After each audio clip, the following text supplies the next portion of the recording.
Varicose veins కి సరైన చికిత్స కోసం సంప్రదించండి ఎవిస్ హాస్పిటల్.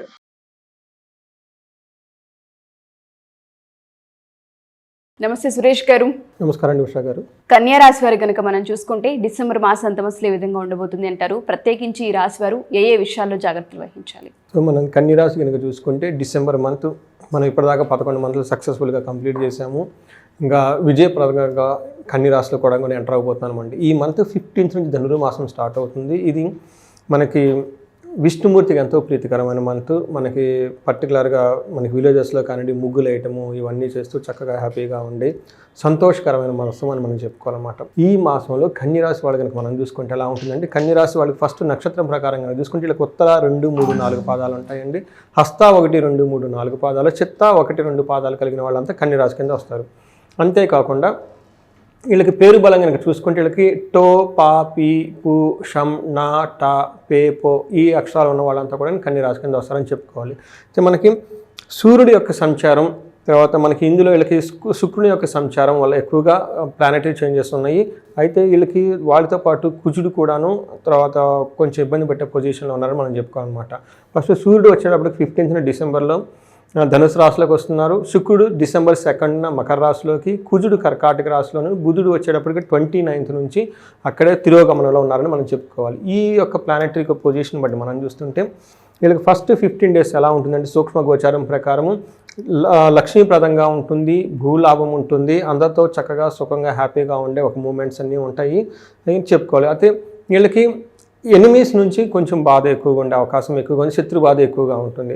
అయితే 15th తర్వాత ఎలా ఉంటుందంటే వీళ్ళకి సమాజంలో కొంచెం గౌరవం అయ్యే పనులు జరగటము, తర్వాత భూలాభము, పుత్రుల ద్వారా లాభం ఎక్కువగా ఉంటుంది.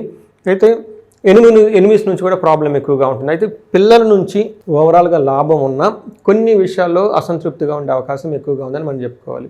మన సూర్యుడు కనుక చూసుకుంటే వీళ్ళకి సూర్యుడికి 50-50 రిజల్ట్స్ ఇస్తున్నారండి. సూర్యుడు ఏ విషయంలో ఫస్ట్ అనుకూలంగా ఉంటారంటే 10th హౌస్లో ఉండటం వల్ల ప్రొఫెషన్ రిలేటెడ్ మ్యాటర్స్లో చాలా బాగుంటారని చెప్పుకోవాలి. అధికారులతో కలవటము, వాళ్ళతో సంపాదించి చేసుకోవటం, పెద్దవాళ్ళతో మాట్లాడటం, సౌకర్యంగా ఉండటం, కార్యసిద్ధి కలగటము, ప్రొఫెషన్ రిలేటెడ్ బంధువుల రిలేటెడ్లో చాలా బాగుంటారు. అయితే సూర్యుడు వీళ్ళకి కొంచెం ఛాలెంజెస్ కూడా ఇస్తున్నారు. ఎక్కడ ఛాలెంజెస్ ఇస్తున్నారంటే 4th హౌస్లో ఉండటం వల్ల సుఖంగా ఉండే పరిసరాలలో కొంచెం టఫ్గా ఉంటుంది. లైక్ నిద్రపోయే టైంలో, ప్రయాణాల్లో, భోజనం చేసే టైంలో, తల్లితో మాట్లాడేటప్పుడు, ఇలాంటి సంసారానికి సంబంధించిన విషయంలో అనవసరమైన అప్పుల వల్ల బాధలు ఎక్కువ అవకాశం ఎక్కువగా ఉంటుంది ఈ సూర్యుడు వల్ల. అయితే కుజుడు కూడాను వీళ్ళకి అంత అనుకూలంగా 50-50గా ఉన్నారని చెప్పుకోవాలి. ఫస్ట్ వీళ్ళు 11th హౌస్లో ఉండటం వల్ల ఏమవుతుందంటే పిల్లలకి సంబంధించిన విషయాల్లో కొన్ని కేర్ఫుల్గా ఉండాలి, ధన నష్టము ఇవన్నీ జరిగే అవకాశం ఎక్కువగా ఉంది. అయితే 2nd హౌస్లో కూడా ఉండటం వల్ల వీళ్ళకి దేహంలో బలం తగ్గటం, తర్వాత అనవసరంగా దుర్మార్గులతో సహవాసం పట్టడం, చెడు కంపెనీ ఉండటము, తర్వాత స్త్రీల వల్ల ప్రాబ్లమ్స్, అధికంగా మనకి ధన నష్టము ఇవన్నీ జరిగే అవకాశం ఎక్కువగా ఉంది. అయితే కుజుడు వీళ్ళకి కొంచెం మంచి కూడా చేస్తున్నారు. 6th హౌస్లో ఉండటం వల్ల ఫస్ట్ ధనధాన్య లాభం ఎక్కువగా ఉంటుంది, కీర్తి ప్రతిష్టలు బాగుంటాయి, పుణ్యకార్యాలు సనాతనంగా చేసే పనులు చక్కగా ఉంటారు. తర్వాత నూతనంగా ఏదైనా కానీ కొనాలన్నా కానీ చాలా బాగుంటుంది. ఏదైనా పని కనుక చేస్తే అందులో వివాదాస్పదంగా ఉన్న కానీ ఫైనల్గా వెళ్ళి చక్కగా ఆ వివాదాలన్నీ సామరస్యంగా పరిష్కరించుకొని ముందుకెళ్తారని చెప్పుకోవాలి. అన్ని విధాలు అనుకూలంగా ఉంటుందని మనం చెప్పుకోవాలి కుజుడు వల్ల. అయితే కుజుడు ఇబ్బంది పెట్టే విషయం ఏమంటే 2nd హౌస్ 11th హౌస్ సంబంధించిన విషయాల్లో మాత్రమే వేద ఉండటం వల్ల. యాక్చువల్గా 11th హౌస్లో కుజుడు ఉండటం మంచిది, కానీ ఈసారి వేద వచ్చి కుజుడు తను ఇవ్వాల్సిన మంచి రిజల్ట్స్ని ఇవ్వకుండా ఆపోజిట్ రిజల్ట్స్ ఇచ్చే అవకాశం ఎక్కువగా ఉంది. అనవసరంగా కోప్పట్టము, ప్రయాణాలు కానీ ఎక్కడైనా చేసినా కానీ అలాంటి విషయంలో హెల్త్ కాంప్లికేషన్స్ కుజుడు ఒకళ్ళకి అనుకూలంగా లేరని చెప్పి మనం చెప్పుకోవాలన్నమాట. మనకి శుక్రుడు అయితే వీళ్ళకి చాలా పాజిటివ్గా ఉన్నారు. శుక్రుడు 5th హౌస్లో ఉండటం వల్ల చాలా శుభ సూచకం వీళ్ళకి. అలానే 11th హౌస్ని చూడటం కూడా చాలా బాగుంటుందని చెప్పుకోవాలంటే ఏ విషయంలో బాగుంటుందంటే ఫస్ట్ వీళ్ళకి శుక్రుని వల్ల స్త్రీలతో చాలా సౌఖ్యంగా ఉంటుంది, బంగారు వస్తువులు కొంటారు, తర్వాత విద్యా ప్రసంగాలు చేస్తారు, పుత్రుల వల్ల చాలా కంఫర్టబుల్గా ఉంటారని మనం తెలుసుకోవచ్చు. 11th హౌస్లో కూడా శుక్రుని వల్ల దృష్టి ఉండటం వల్ల ఇది కూడా చాలా బాగుంటుంది. వీళ్ళు ఇష్టమైన కార్యక్రమంలో పాల్గొంటారు.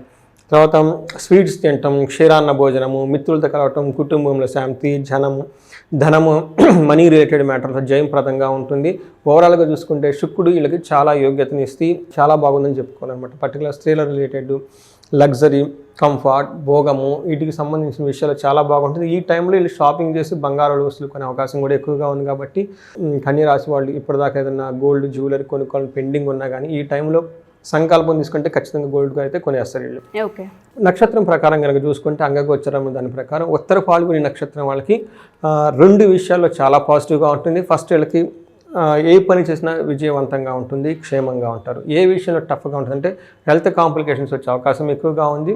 ఒక టఫ్ అయిన సిచ్యువేషన్లో ఇరుక్కోనుండి దాని నుంచి ఎలా బయటపడాలి, ఎలా ముందుకు రావాలని ఆలోచిస్తూ ఒక బంధించబడినటువంటి సిచ్యువేషన్ అవసరం వీళ్ళకి కనిపిస్తుంది.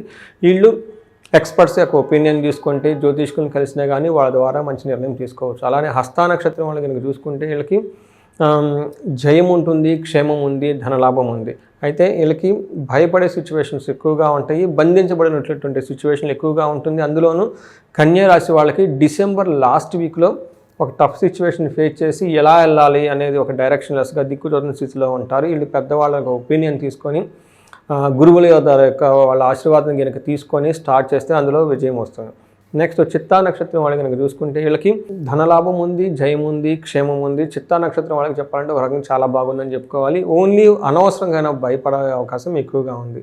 సో ఇది ఈ ప్రకారంగా నక్షత్రం ప్రకారం కనుక చూసుకుంటే లత్త అని మృత్యు నక్షత్రాన్ని కొన్ని కాన్సెప్ట్లు ఉంటాయి. వీటి ప్రకారం చూసుకుంటే ఉత్తర పాల్గొని వాళ్ళు రాంగ్ డెసిషన్స్ తీసుకునే అవకాశం ఎక్కువగా ఉంది. బుద్ధి నాశనం అంటారు. వాళ్ళకున్న ఇంటెలిజెన్స్ టయానికి ఉపయోగపడకుండా రాంగ్ డెసిషన్ తీసుకుంటారు. ఇది కూడాను డేట్స్ గుర్తుపెట్టుకోండి, డిసెంబర్ 9 నుంచి 24 మధ్యలో ఈ డేట్స్లో రాంగ్ డెసిషన్ తీసుకుంటారు. కాబట్టి ఏదైనా ఇంపార్టెంట్ కనుక డెసిషన్ తీసుకునే ముందు పెద్దవాళ్ళ యొక్క ఒపీనియన్ తీసుకొని కన్సల్ట్ అయ్యి వాళ్ళ ద్వారా తీసుకుని వెళ్తే ఆ మిస్టేక్లు లేకుండా ఉంటాయి. హస్త నక్షత్రం వాళ్ళకి పుష్యమి మూలా నక్షత్రం వాళ్ళకి డిసెంబర్ 16 నుండి డిసెంబర్ 19 వరకు హెల్త్ కాంప్లికేషన్స్, వాళ్ళకి వైరల్ ఫీవర్స్ కానివ్వండి, హాస్పిటల్ విజిట్ చేసే అవకాశం ఎక్కువగా ఉంది. వాళ్ళు కొంచెం కేర్ఫుల్గా ఉంటారు. ఉత్తర పాల్గొని నక్షత్రంలోనే వీళ్ళకి రాహు యొక్క ఇంపాక్ట్ వీళ్ళకి ఎక్కువగా మృత నక్షత్రంలో ఉండటంతో వీళ్ళకి సుబ్రహ్మణ్య సూక్త పారాయణం కానివ్వండి, లేదంటే మనకి జంట నాగు పాములు ఉంటాయండి, మానసాదేవుని విజిట్ చేయటం. హస్త నక్షత్రం వాళ్ళు కందుల్ని కనుక దానం చేస్తే చాలా బాగుంటుంది. అంతేకాకుండా వీళ్ళకి ఉత్తర పాల్గొనే వాళ్ళు బుధుడికి సంబంధించిన విషయాల్లో పెసలు అంటారండి, ఇవి దానం చేసినా కానీ చాలా బాగుంటుంది.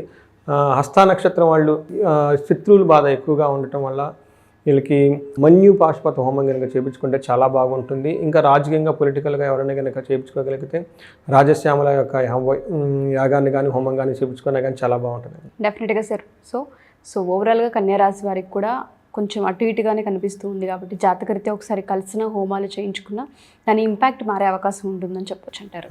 Thank you sir. Thank you so much. ఎవరైనా సరే మా ఈ వీడియో చూసిన తర్వాత జాతకరీత్యా ఒకవేళ సురేష్ గారిని కనుక కలవాలి అనుకుంటే అది ఆర్థిక సమస్యలతో, వివాహ సమస్యతో, లేదు అంటే సంతాన సమస్యతో, ఆరోగ్య సమస్యలతో ఇబ్బంది పడుతూ ఉన్నాము, జాతకరీత్యా ఏ రెమెడీ చేసుకుంటే మాకు కలిసి వచ్చే అంశాలు ఉంటాయని అడుగుతూ ఉంటుంటారు. సో జాతకం ఎప్పుడైతే మనం చూస్తూ ఉంటుంటామో ఖచ్చితంగా పాజిటివిటీ ఏదైతే ఉంటుందో దానికి తగ్గట్టుగానే రెమెడీస్ కూడా ఉంటూ ఉంటాయి. కొన్ని క్రతువులు నిర్వహించడం వల్ల తెలియకుండానే పాజిటివిటీ యాడ్ ఆన్ అయ్యి మన లైఫ్లో మార్పులు చేసే అవకాశం కూడా కనిపిస్తూ ఉంటుంది.